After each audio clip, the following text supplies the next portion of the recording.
Page 33, this is Gospel Medley Piano 1. This is the top part of the duet. The bottom part is on page 32. So I have to go through the process. Now, I'm not going to spoon feed you the notes or rhythms. You should be able to do those, but there's a few tricky things I'd like to point out, maybe some fingering suggestions. It's a page-long treble bass clef. There's one sharp in the key signature. It is in the key of G major, so do the scales and arpeggios for G major and E minor. 4/4 time signature. Not a lot to point out except remember the voices. Like in measure 6 here.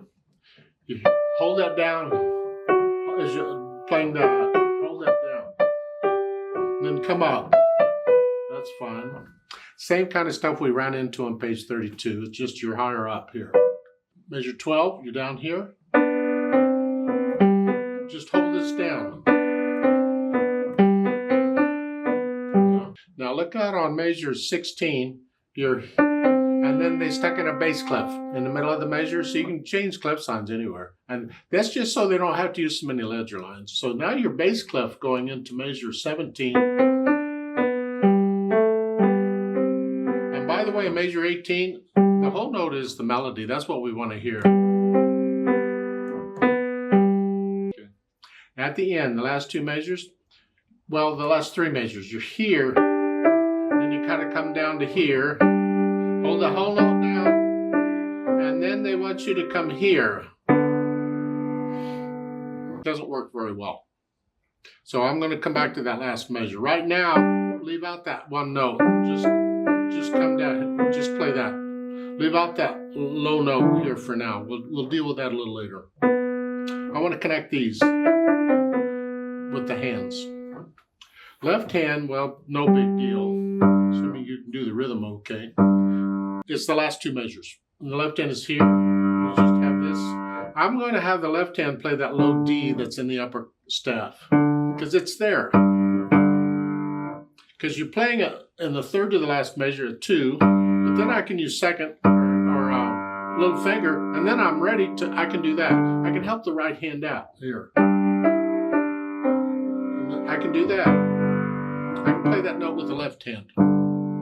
I do that a lot. If one hand is available to help play a note in another hand, I'll do it. Absolutely. Some teachers teach you can't do that. Oh, no, that's not right. There's no rule says that.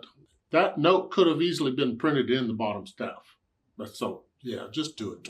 Now, once I have the hands and the fingers sort of worked out, I'll put them together slowly, and I'm going to connect everything you can. I have the articulation. You can treat these as slurs in the right hand, like measure 3, pick up the measure, lift up, lift up, lift up, lift up. You treat them as slurs. And the left hand, I just connect them if I can. And then once I do the articulation, I think about the dynamics. And again, these are suggestions. Sort of soft, then come out. That's what we want to hear. The left hand needs to be soft. Now when you get to measure 10 at the end, pick up to measure 11, you're going to get louder.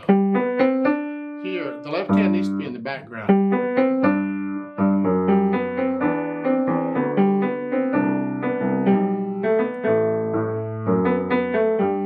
Yeah, we want to hear that till the end, then you get softer again. Softer. Slow down. Okay, whatever. How much you slow down, feel it. How much do you think? Just make sure that whoever is playing the bottom parts can stay with you, that it's clear. So do it the same way every time. Now the speed is somewhere in the middle.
didn't point it out before. I want to catch it now. Yeah, measure 10 in the right hand here. I don't want to use thumb here on both of those. So here, I'm going to do a 1, 3, 2. That way the thumb is ready. That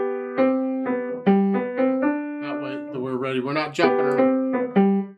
Now I'd like to play page 32, and you play page 33 as a duet. I'll give us 4 counts. I can't slow down at the end, but otherwise I'll play page 32. 1, 2, ready, go.